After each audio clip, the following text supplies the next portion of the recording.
जो श्रीमद् भागवत जी का महात्म्य का वर्णन है उसको संकलित करके अंतिम में दिया गया है।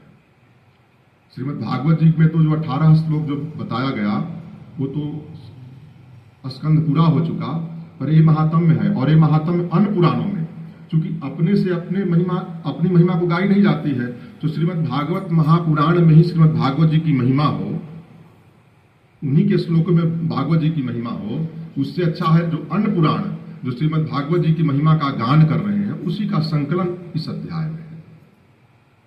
और ये अंतिम अध्याय है, महात्म्य का भी अंतिम अध्याय है। तो सौनकादि ऋषियों ने कहा, जो कथा चल रही है नैमिषारण्य में, सूत जी कथा कह रहे हैं, सौनक आदि ऋषि श्रवण कर रहे हैं।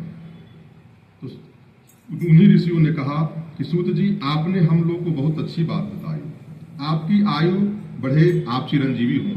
और जितने जो श्रोतागण थे, यजमान थे, उन्होंने दक्षिणा रूप में सूत जी के कथा श्रवण के बाद क्या दिया कि आपकी आयु चिरंजीवी हो, आपका कल्याण हो, आप तेजस्वी बने, इसी तरह से उत्तरोत्तर आपकी महिमा की वृद्धि हो, आप में भगवान के चरण कमलों की भक्ति की वृद्धि हो। ये सब आशीर्वाद दिया दक्षिणा के रूप में। वही कर रहे हैं और चिरकाल तक हम इसी प्रकार आप उपदेश करते रहें, क्योंकि अगर इस तरह से आपके अंदर हमारा आशीर्वाद आपको लग जाएगा तो इसी तरह से आप हम सबों को उपदेश करते रहेंगे। आज हम लोगों ने आपके मुख से श्रीमद् भागवत का अपूर्व महात्म्य सुना है। अपूर्व मतलब जो कभी पहले नहीं सुना था। सूत जी, अब इस समय आप हम यह बताइए कि श्रीमद् भागवत का स्वरूप क्या है, उसका प्रमाण, उसकी श्लोक संख्या कितनी है, किस विधि से उसका श्रवण करना चाहिए, तथा श्रीमद् भागवत के वक्ता और श्रोता के क्या लक्षण है। अभिप्राय यह है कि उसके वक्ता और श्रोता कैसे होने चाहिए। तो इस सब चीज श्रीमद् भागवत में ही बता दिया गया है कि वक्ता कौन होना चाहिए। आजकल तो बताया गया कि सभी कलयुग चल रहा है, सब नियमों को तोड़ करके और किया जा रहा है। पर देखिए आगे क्या बताते हैं, किसको वक्ता बनना चाहिए, श्रोता का क्या लक्षण होना चाहिए, ये सब कितना उसमें श्लोक है, कितने अध्याय हैं। तो सूत जी कहते हैं, हे ऋषिगण, श्रीमद् भागवत और श्री भगवान का स्वरूप सदा एक ही है। जो पूर्व में बताया गया था, पहले दिन के महात्म बताया गया कि भगवान श्री कृष्ण स्वयं इस वांगमयी मूर्ति में प्रतिष्ठित हो गए, यानी कि भगवान का अवतार है। ये जो श्रीमद् भागवत जी है ना, ये भगवान के साक्षात भगवान इसे प्रविष्ट कर गए हैं। तो ये बता रहे हैं कि भगवान और श्रीमद् भागवत जी में कोई अंतर नहीं है, साक्षात भगवान ही है और वह सच्चिदानंदमय है।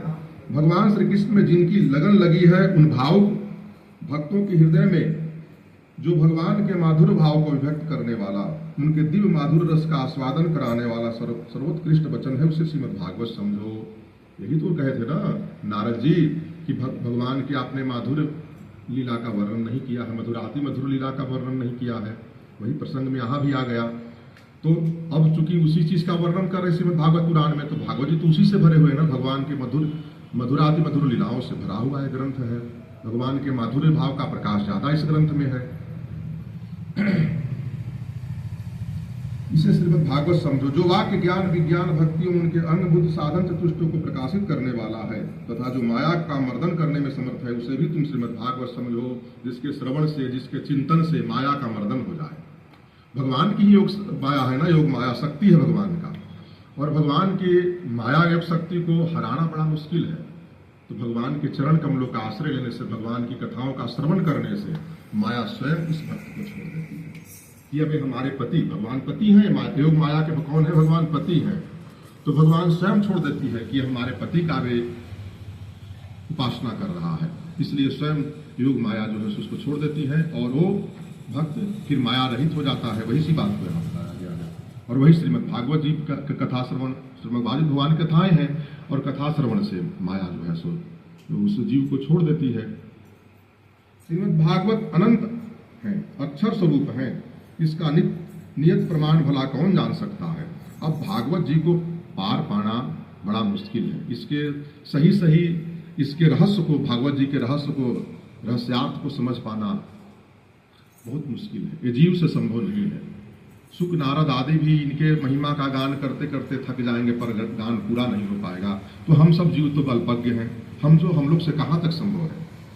गुरु काल में भगवान विष्णु ने ब्रह्मा जी के प्रति 4 श्लोकों में इसका दर्शन कराया था, जो बताया गया चतुश्लोकी भागवत भगवान नारायण ने स्वयं ब्रह्मा जी को दिया कराया। विप्रगण इस भागवत की अपार गहराई में डुबकी लगाकर इसमें से अपने अभिष्ट वस्तु को प्राप्त करने में केवल ब्रह्मा विष्णु और शिव आदि ही समर्थ हैं। अब जो भगवान के ही स्वरूप है ब्रह्मा जी विष्णु जी, जो अनंत ब्रह्मांडों में अलग अलग ब्रह्मा विष्णु हैं तो उन्हीं भगवान के अंश है, वही भगवान सब जगह है। पर जो लीला के रूप में, जो पालन के रूप में, जो भगवान लीला करने के रूप में जो अलग अलग है, हर एक ब्रह्मांड में अलग अलग है, वे ही समर्थ हैं इस भागवत के रहस्य को समझने में, तत्व को समझने में। ब्रह्मा विष्णु महेश दूसरे नहीं, परंतु जिनकी बुद्धि आदि वृत्तियां परिमित हैं, मतलब एक सीमा में बंधा हुआ है, ऐसे मनुष्यों का हित साधन करने के लिए श्री व्यास जी ने परीक्षित और सुखदेव जी के संवाद के रूप में जिसका गायन किया, उसी का नाम श्रीमद् भागवत है। तो भगवान के तत्व को और वेद के रहस्य को समझना तो ब्रह्मा विष्णु शिव से ही संभव है। तो जिनकी बुद्धि परिमित मतलब सीमा में है, हम लोग की बुद्धि क्या है, अल्पज्ञ है, एक सीमा में बंधा हुआ है, सीमा से बाहर निकलना बड़ा मुश्किल है, ऊपर जाना।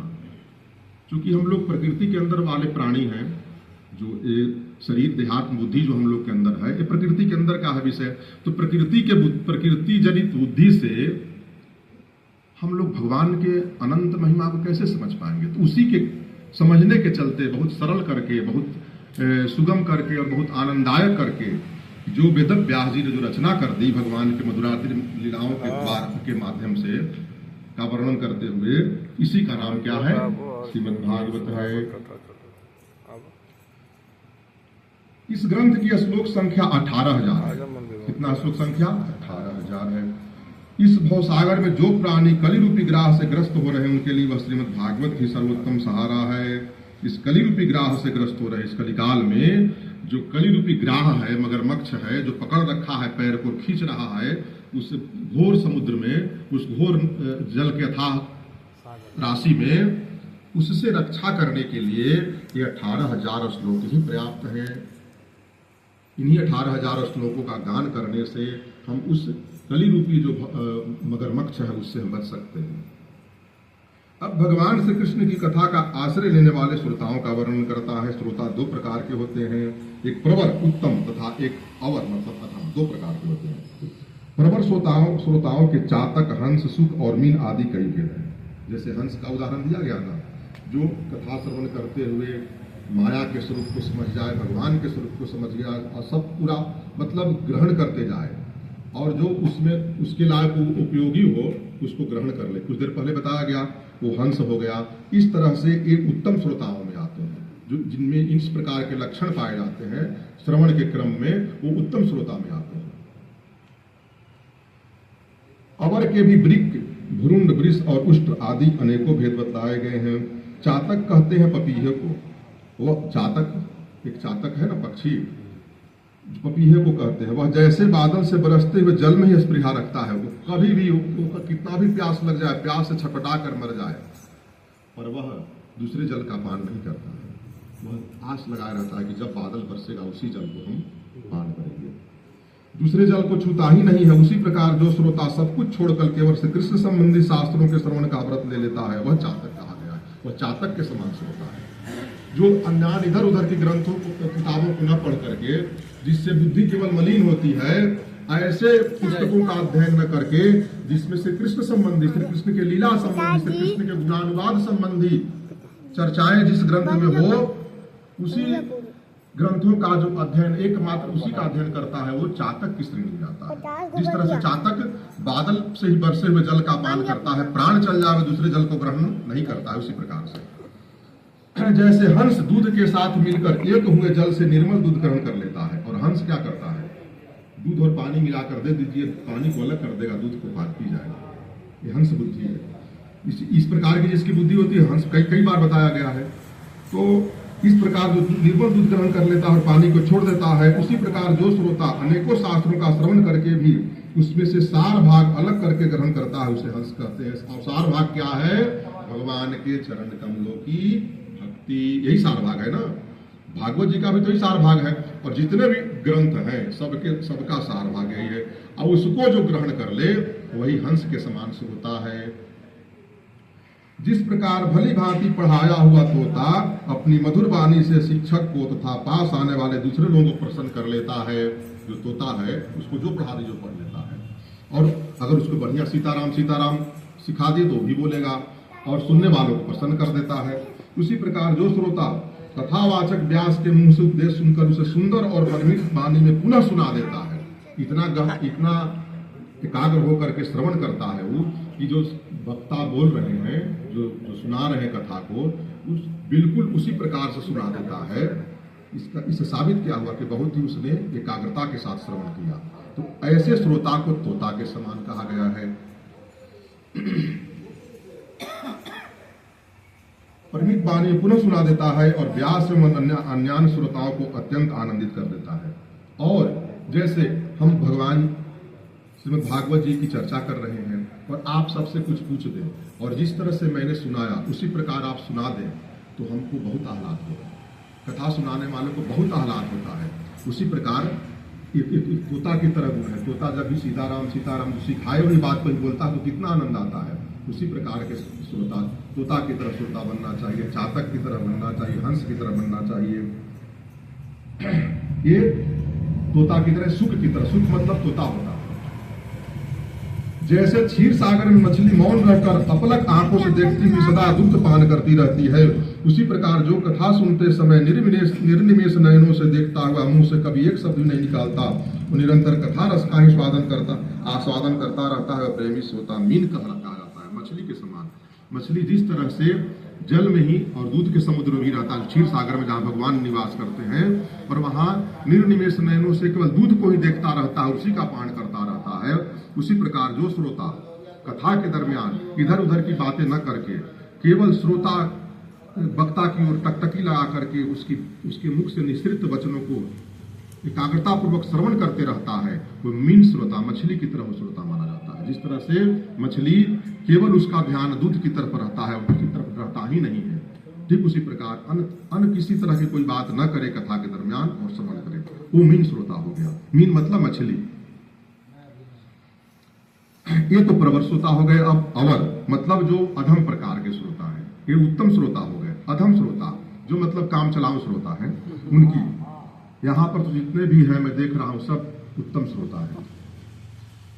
तो ब्रिक कहते हैं भेड़ियों को। जैसे भेड़िया बन के भीतर बेनू की मीठी आवाज सुनने में लगे हुए मृगों को डराने वाली भयानक गर्जना करता है। अब देखिए मृगा जो है, हरिण, वो जब बंसी बजता है तो इतना एकाग्र हो जाता है कि अगर उसको बाघ खाने दौड़े तो उसको सुध नहीं रहता, उसको इतना खो जाता है बंसी की मधुर ध्वनि में। पर उसी समय भेड़िया जो है, सो भेड़िया का आवाज बहुत भयानक होता है, अपने भयावनी आवाज से उसको डराता है, उसको डिस्टर्ब करता है, परेशान करता है, विचलित करता है। तो वो इसी तरह से बहुत ऐसे श्रोता होते हैं, बहुत मनोयोग पूर्वक सुनते हैं, और कोई श्रोता बीच में बहुत डिस्टर्ब कर देते हैं, कुछ ऐसी बातें बोलते हैं जिससे उसका ध्यान भंग हो जाता है। तो इस प्रकार के जो उपस्थित वहां श्रोता है उसको उनको ब्रिक कहा गया है, भेड़िए की तरफ कहा गया। श्रीमद् भागवत जी के महात्म्य में वर्णन आ रहा है। हिमालय के शिखर पर एक भ्रूण जाति का पक्षी होता है और एक भ्रूण प्रकार के श्रोता होते हैं। तो भ्रूण एक जाति का एक पक्षी होता है हिमालय की पहाड़ पर, वो इधर नहीं होता है। वह किसी के शिक्षाप्रद वाक्य सुनकर वैसा ही बोला करता है कि तू स्वयं उससे लाभ नहीं उठाता। इसी प्रकार जो उपदेश की बात सुनकर उसे दूसरे को तो सिखाए पर स्वयं आचरण में न लाए। तो भ्रूण कहीं से किसी चीज को सुन लेता है तो उसी प्रकार नकल करके बोल देता है पर अपने जीवन में उसका उपयोग नहीं करता है। उसी प्रकार बहुत ऐसे श्रोता होते हैं जो सुश्रवण तो कर लेते हैं, सीख भी लेते हैं, उसी प्रकार दूसरों को भी बताते हैं, पर उनके अपने जीवन में वो आचरण रूप में दिखता नहीं है। तो एक इस श्रेणी में आ गए, भ्रूण की तरह आ गए। भ्रूण जो हिमालय में एक पक्षी है उस प्रकार से आ गए। और वृष कहते हैं बैल को, जो हम लोग के यहाँ हुआ करता था, अब तो बैल समाप्त हो गया, अब तो ट्रैक्टर का युग आ गया। वृष कहते हैं बैल को। उसके सामने मीठे मीठे अंगूर हो या कड़वी खली, दोनों को वह एक शाही मानकर खाता है। उसी प्रकार जो सुनी हुई सभी बातें ग्रहण करता है, प्रसार वस्तु का विचार करने में उसकी बुद्धि अंधी रहती है।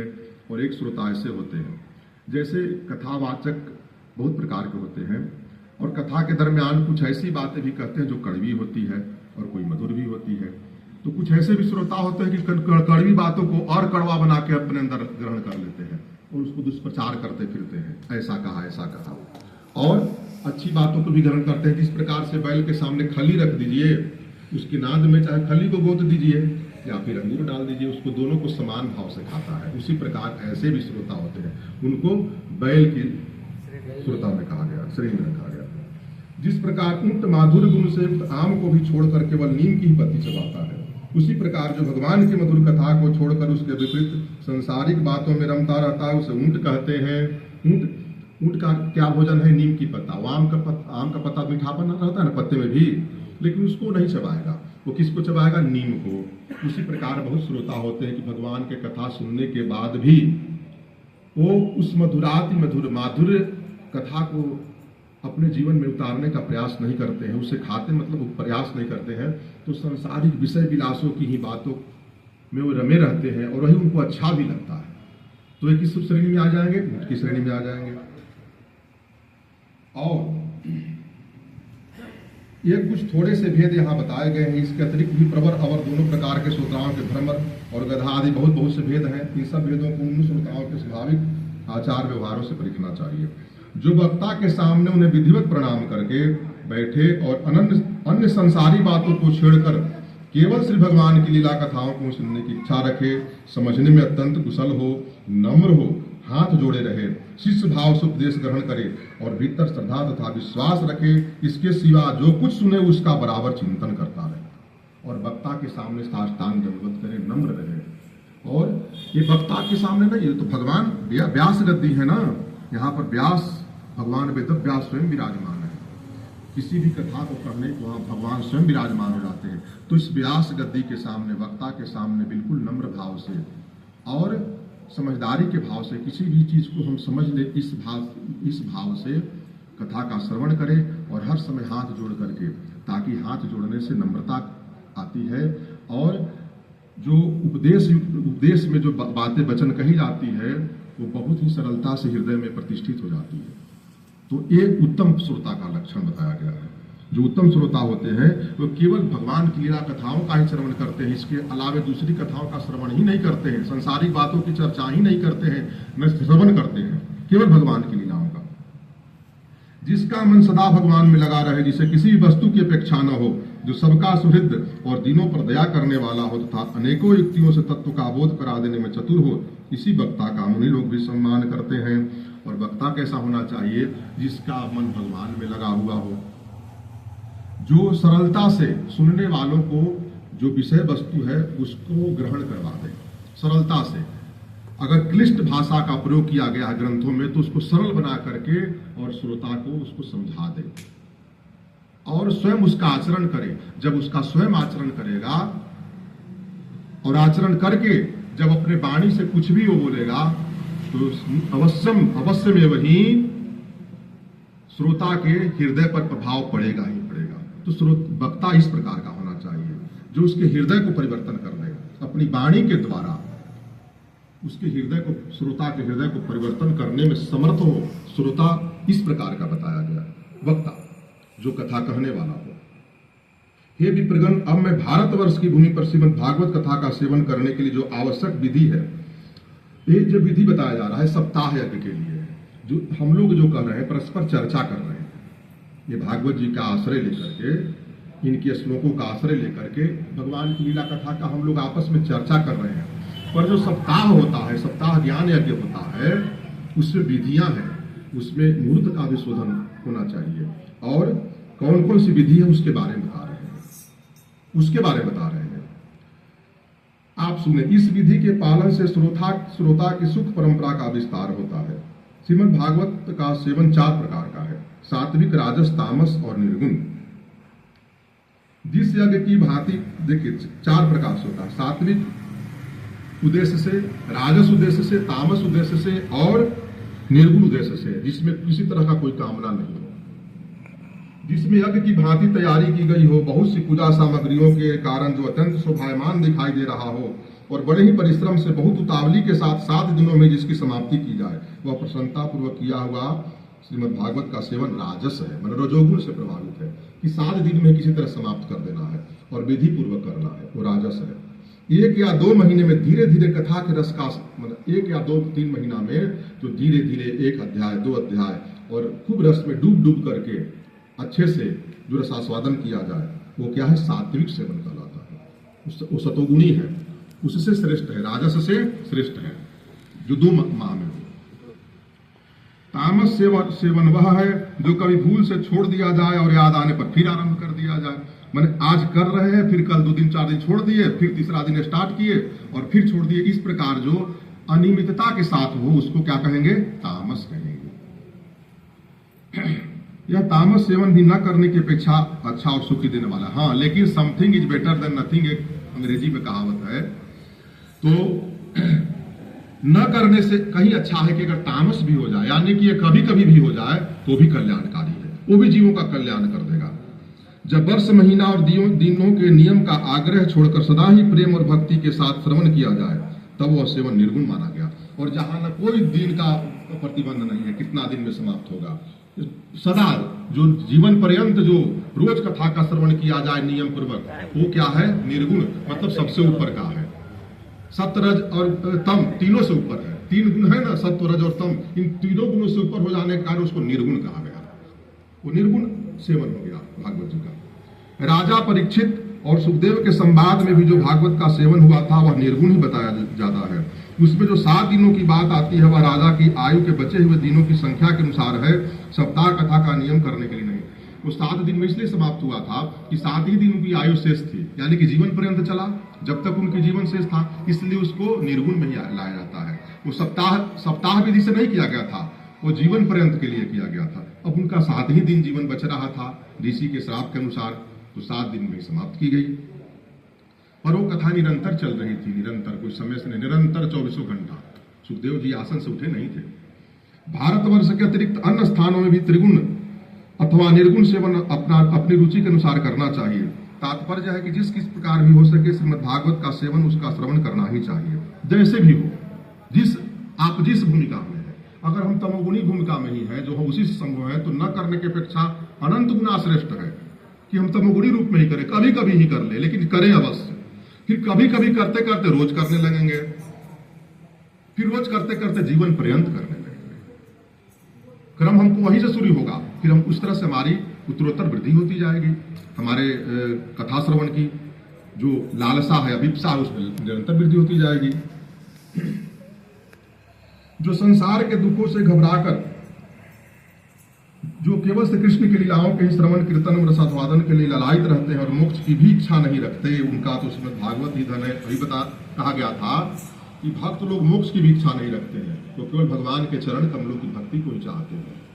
और भागवत में बहुत जगहों पर है जहां पर मोक्ष को भी ठुकरा दिया गया है भक्तों के द्वारा और उनके चरण कमलों की भक्ति की याचना की गई है। उसी बात को यहाँ कहा जा रहा है। तथा जो संसार के दुखों से घबराकर अपनी मुक्ति चाहते हैं, उनके लिए भी यही इस भवरोग की औषधि है। और जो मुक्ति चाहते हैं, मोक्ष चाहते हैं, उनके लिए भी यही है, जो धर्म अर्थ काम और मोक्ष चारों पुरुषार्थ को भी देगा और भगवान की भक्ति को भी देगा। चारों जो पुरुषार्थ का वर्णन हुआ वो भी प्राप्त कराएंगे श्रीमद् भागवत जी, और भगवान की भक्ति भी देंगे। इनके अतिरिक्त जो लोग विषयों में ही रमण करने वाले हैं, उनके लिए भी ठीक है। जो बराबर संसार में है, पुत्र पौत्र धन आदि में ही जिनकी बुद्धि एकदम जड़ हो गई है कि जिनको केवल धन ही चाहिए, पुत्र पौत्र ही चाहिए, जन ही चाहिए, उनके लिए भी अच्छा है। उनके लिए भी अन्य जगह भटकने से कहीं अच्छा है श्रीमद् भागवत पुराण का सेवन। कैसे, जो पहले ही बता दिया गया था। ऐसा क्यों कहा जाता है?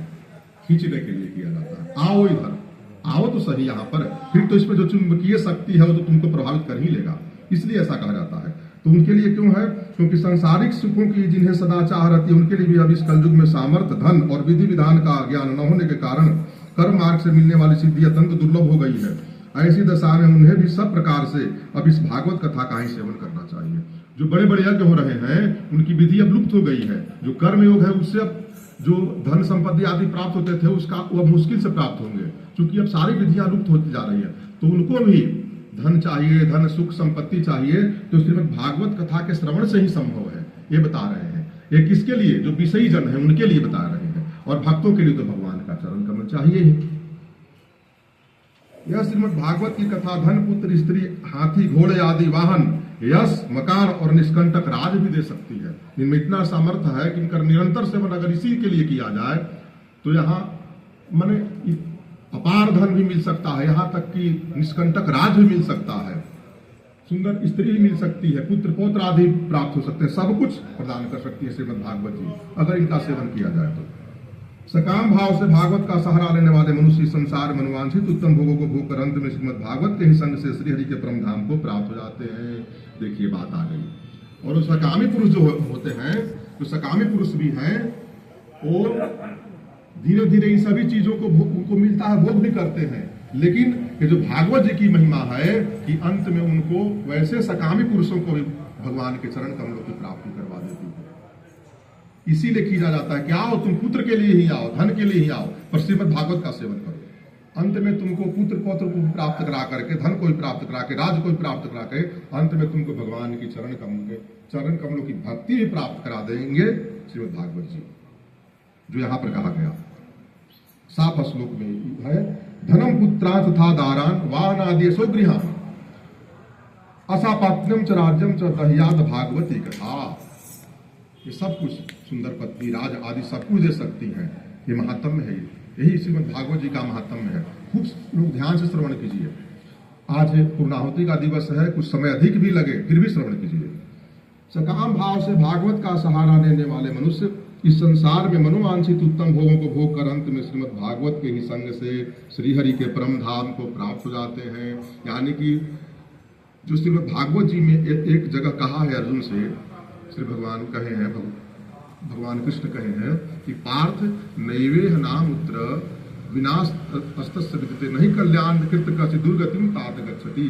कि हे पार्थ, हे अर्जुन, पार्थ अर्जुन को कहा गया है, हे अर्जुन, जो हमारी जो भक्ति है वो इस लोक में भी और उस लोक में भी दुर्गति नहीं होने देती है, यानी कि सदगति करवाती है। इस लोक का मतलब यहाँ के जो लोक में जो भी उत्तम चीज जो भोग के लिए है सबको प्राप्त कराती है, और यहाँ के बाद वहां भी उत्तम गति को प्रदान करती है। पार्थ नैवेह नाम उत्तर विनाश अतस्य विद्यते। न इस लोक में उसका नाश होता है, न उस लोक में नाश होता है, यानी कि इस लोक में भी उसका कल्याण होता है और उस लोक में भी कल्याण होता है। उसी बात को यहाँ भी कहा गया है कि यहाँ धन वैभव आदि की को प्राप्ति करा के अंत में भगवान के धाम को भी प्राप्त करा देती है। समझ गए ना? इसीलिए सकाम भाव से भी कोई आ रहा है तो उसको रोकना नहीं चाहिए। आओ तुम भगवान की भक्ति में लगो, श्रीमद् भागवत महापुराण का श्रवण करो। एक दिन ऐसा आएगा कि तुम स्वतः भगवान के श्री चरण कमलों में भक्ति प्राप्त हो जाएगी। जिनके यहाँ श्रीमद् भागवत की कथा वार्ता होती है तथा जो लोग उस कथा के श्रवण में लगे रहते हैं, उनकी सेवा और सहायता अपने शरीर और धन से करनी चाहिए। और जो लोग ऐसा करते हैं, अगर हमसे वो संभव नहीं हो पा रहा हो, तो यहाँ बताया गया है कि अपने शरीर से सेवा कर देनी चाहिए। अगर हमारे पास पर्याप्त धन है तो धन से सेवा करके उसको सुंदर रूप देना चाहिए, ताकि वहाँ पर अच्छा से वो कार्यक्रम, कथा श्रवण का कार्यक्रम हो। इससे भी भागवत कथा के श्रवण का लाभ मिल जाता है। इसमें भागवत जी के महात्म्य वर्णन है। उन्हीं के अनुग्रह से सहायता करने वाले पुरुष को भी भागवत सेवन का पुण्य प्राप्त हो जाता है। और उनको सहयोग करने मात्र से, आप भले श्रवण न करें, पर जो श्रवण करने वाले हैं उनको आप सहयोग कर दिए तो आपको भी फल मिल गया, आपको भी उसका आनंद मिल जाएगा, आपको भी भगवान के चरण कमलों की भक्ति प्राप्त हो जाएगी, आपको भी धन धान्य आदि सब प्राप्त होंगे।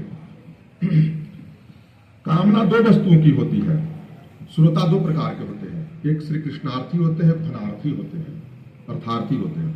तो कहते हैं कि दो वस्तुओं की होती है, श्री कृष्ण की और धन की। दो ही कामना है ना, तो भगवान की होगी, ना तो धन धान्य की होगी, संसार की होगी।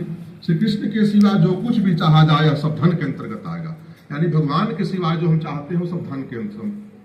पुत्र पौत्र जन भी तो धन के ही समान है ना, वो भी तो धन ही है, नौकरी है वो भी धन ही है, तो सब धन के अंतर्गत आएंगे। तो दो तरह से श्रीमद् भागवत जी का सेवन किया जाता है। श्रोता और वक्ता भी दो प्रकार के कहे गए हैं, जो श्री कृष्ण को चाहने वाले हैं और दूसरे धन को। बहुत श्रोता ऐसे हैं जो कृष्णार्थी हैं, जो कृष्ण को चाहने वाले हैं, और बहुत ऐसे श्रोता हैं जो धनार्थी हैं, जो धन को चाहने वाले हैं। वक्ता भी दो प्रकार के होते हैं और श्रोता भी दो प्रकार के होते हैं। जैसा वक्ता वैसा ही श्रोता भी हो तो वह कथा में रस मिलता है, तो सुख की वृद्धि होती है। मान लेते हैं कि अगर कृष्णार्थी वक्ता हो और श्रोता धनार्थी हो तो फिर रस नहीं आएगा, क्योंकि कथा जो कह रहा है उसका भाव है भगवान में और सुनने वालों का भाव है धन की ओर, तो फिर जो रस आना चाहिए वो रस नहीं आएगा। अगर कृष्णार्थी वक्ता हो और कृष्णार्थी श्रोता भी हो तब तो आनंद आ जाएगा। हाँ, अगर धनार्थी वक्ता भी धनार्थी हो और श्रोता भी धनार्थी हो तब उसमें भी रस आएगा। क्योंकि कथा है ना, किसी प्रकार से कथा कहा जाए तो रस, पर दोनों समान होना चाहिए। उसी चीज का यहां बता रहे हैं वेदव्यास जी। यदि दोनों विपरीत विचार के हो तो रसाभास हो जाता है, तब फल की हानि हो जाती है। किंतु जो श्री कृष्ण को चाहने वाले वक्ता और श्रोता है, उन्हें विलंब होने पर भी सिद्धि अवश्य मिल जाती है। पर जो श्री कृष्ण के चाहने वाले श्रोता वक्ता है, अगर उनको विपरीत भी, मान लीजिए आप लोग कृष्णार्थी हैं, हम धनार्थी हैं, और आप लोग उस भाव से, फिर भी आप लोग को देर से ही सही, पर अंततः भगवान की भक्ति प्राप्त हो जाती है, भगवान प्राप्त हो जाते हैं, सिद्धि मिल जाती है। सिद्धि मतलब भगवान की प्राप्ति। सिद्धि का वैष्णव ग्रंथों में दूसरा अर्थ नहीं लगता, सिद्धि का अर्थ है भगवान की प्राप्ति। पर धनार्थी को तो तभी सिद्धि मिलती है जब उनके अनुष्ठान का विधि विधान पूरा उतर जाए। श्री कृष्ण की चाह रखने वाले सर्वथा गुणहीन हो और उसकी विधि में कुछ कमी भी रह जाए तो भी यदि उसके हृदय में प्रेम है तो वह उसी के लिए सर्वोत्तम है। अभी इसी पर ध्यान देना है। जो सकाम उपासक है उनको सप्ताह आदि जो विधि होता है उसमें विधि पूर्वक सब कुछ करना चाहिए, तब सकाम उपासना का फल प्राप्त होता है। जो चाहते हैं उसका प्राप्ति होगा। और जो निष्काम भाव से कर रहा है, भगवान की भक्ति के लिए कर रहा है, उससे अगर त्रुटि भी हो जाएगी, कुछ विधि में कुछ अपूर्णता भी रह जाएगी, फिर भी उसको पूरा का पूरा फल प्राप्त होगा, क्योंकि वो किसी कामना से नहीं कर रहा है, उसके पास की सांसारिक कामना तो है नहीं, वो तो भगवत प्राप्ति के लिए कर रहा है, इसलिए उसे कोई दिक्कत नहीं होगी। अगर विधि विधान में कुछ अपूर्णता भी रह जाएगी, जो भगवान की भक्ति के लिए कर रहा है, तो उसको भगवान की भक्ति प्राप्त हो जाएगी। और जो धन आदि की कामना से कर रहा है उसको विधि पूर्वक करना चाहिए, विधि में प्रयास करना चाहिए कि विधि में कोई त्रुटि न हो। ऐसे शुक्राचार्य जी ने श्रीमद् भागवत में बताया है, कि आप लोग जान लीजिए, जब भी कोई कर्मकांड कीजिए, जब भी कोई किसी हेतु से कोई भी अनुष्ठान करवाइए किसी चीज की प्राप्ति के लिए, तो उसमें अपूर्णता रहेगी ही रहेगी। तो उस अपूर्णता की पूर्ति कैसे होती है? भगवान नाम से। बीच में भगवान का नाम लेते रहिए तो जो अपूर्णता होती है ना, उसकी पूर्णता हो जाती है। तो शुक्राचार्य जी कहे हैं, यस स्मृत्या च नामुक्त्या तपो यज्ञ क्रियादिषु न्यूनम संपूर्णताम याति सद्यो वंदे तमच्युतम। अच्युत भगवान का स्मरण करने से जो न्यून हो जाता है वो पूर्ण हो जाता है। इसलिए आप लोग ध्यान देंगे, जब भी कोई कर्मकांड करेंगे तो निश्चित है कुछ न कुछ करने और कराने, दोनों जो कर रहे हैं और जो करवा रहे हैं, उन दोनों से गलती होगी। आज के युग में, आज के परिवेश में गलती होगी ही, तो उसकी पूर्णता फिर कैसे होगी? तो भगवान नाम से। भगवान नाम का अगर आप उच्चारण कर रहे हैं मन ही मन, तो उसकी पूर्णता होती जाएगी। ये बात को आप लोग सूत्र के रूप में समझ लीजिए। सकाम पुरुषों को कथा की समाप्ति के दिन तक स्वयं सावधानी के साथ सभी विधियों का पालन करना चाहिए। प्रतिदिन प्रातः काल स्नान करके अपना नित्य कर्म पूरा कर ले, फिर भगवान का चरणामृत पीकर पूजा के सामान से श्रीमद् भागवत की पुस्तक और गुरुदेव का पूजन करे। जो कथा व्यास है उन व्यास जी का पूजन करे, श्रीमद् भागवत जी का पूजन करे, स्नान आदि से निवृत्त होकर के भगवान का चरणामृत पान करके ऐसा करे, और फिर पूजन करे। दूध या खीर का मौन भोजन करे, दूध या खीर का भोजन करे। नित्य ब्रह्मचर्य का पालन और भूमि पर शयन करें। ब्रह्मचर्य का पालन करते हुए भूमि पर शयन करना है, खाट आदि पर नहीं, चौकी वगैरह पे नहीं। क्रोध और लोभ आदि को त्याग दे, और जितना दिन कथा श्रवण करे क्रोध न करे किसी पर, और किसी संसारिक वस्तुओं का लोभ भी न करे, केवल कथा श्रवण में दिमाग लगाए। भले उसका हेतु सकाम भाव हो, पर फिर भी दो चीजों से बचे, क्रोध से और लोभ से। प्रतिदिन कथा के अंत में कीर्तन करे, और कथा समाप्ति के दिन रात्रि में जागरण करे। और जिस दिन कथा समाप्त हो रही हो उस दिन रात्रि में, सप्ताह यज्ञ के बारे में है, उस दिन रात्रि में क्या करे? जागरण करे, मतलब रात भर जागे और भगवान का नाम जप करे। समाप्ति होने पर ब्राह्मणों को भोजन कराकर उन्हें दक्षिणा से संतुष्ट करे। कथावाचक गुरु को वस्त्र आभूषण आदि देकर गौ भी अर्पण करे, गौ माता को भी दान करे। इस प्रकार विधि विधान पूर्ण करने पर मनुष्य को स्त्री, घर, पुत्र, राज और धन आदि जो भी उसे अभिष्ट है, जो चाह रहा है, उससे वह सब मनोवांछित फल प्राप्त होता है। परंतु सकाम भाव बहुत बड़ी विडंबना है, वह श्रीमद् भागवत की कथा में शोभा नहीं देता। फिर अंत में कह रहे हैं कि सकाम भाव करे, कोई दिक्कत नहीं है, क्योंकि संसारी जीव है, कहां से एक बार निष्काम हो जाएंगे। पर कहा कि पर है शोभनीय नहीं। शोभनीय तो केवल भगवान की भक्ति के लिए जो कथा श्रवण किया जाए, शोभनीय वही है, करने के लिए मना नहीं किया गया है। सब विधि बताई गई। जो सकाम उपासक हैं, जो सकाम कथा श्रवण करना चाहते हैं, यानी किसी कामना को लेकर के, उनके लिए विधि बताई गई है। पर कहा गया, अंतिम में कह रहे हैं वेद व्यास जी कि वो शोभनीय नहीं है। शोभनीय कौन है? जो भगवान के चरण कमलों की भक्ति की प्राप्ति के लिए भगवान का नाम जब अहर्निश हो, भगवान के रूप का चिंतन अहर्निश हो, भगवान की धाम का जो है सेवन निरंतर चलता रहे, इस हेतु से जो कथा श्रवण किया जाए वही शोभनीय है। श्री सुखदेव जी के मुख से कहा हुआ है श्रीमद् भागवत शास्त्र तो कलि युग में साक्षात कृष्ण की प्राप्ति कराने वाला और नित्य प्रेमानंद फल प्रदान करने वाला है। ये अंतिम श्लोक में है, कृष्ण प्राप्ति करम शाश्वत प्रेमानंद फल प्रदम श्रीमद् भागवतम शास्त्रम कलौ कीरेण भाषितम। ये श्री स्कंद महापुराण, ये कहां से ये जो महात्म लिया गया स्कंद महापुराण का है, स्कंद पुराण का है। श्रीमद् भागवत जी के महिमा का वर्णन स्कंद पुराण में भी है, पद्म पुराण में भी है, लेकिन ये जो अध्याय लिया गया है से स्कंद पुराण से लिया गया है। श्री स्कंद पुराणे स्कंदे पुराणे 81 सहस्रयाम संहितायाम द्वितीय वैष्णव खंडे श्रीमद् भागवत महात्म्ये भागवत श्रोति वक्तृ लक्षण श्रवणाविधि निरूपणम नाम चतुर्थोऽध्यायः। वृंदावन बिहारी लाल की श्रीमद् भागवत महापुराण की जय। समाप्तमिदं श्रीमद् भागवत महात्म्यम हरिओम तत्सत। एक श्लोक का अंतिम आप लोग गान बोल लीजिए।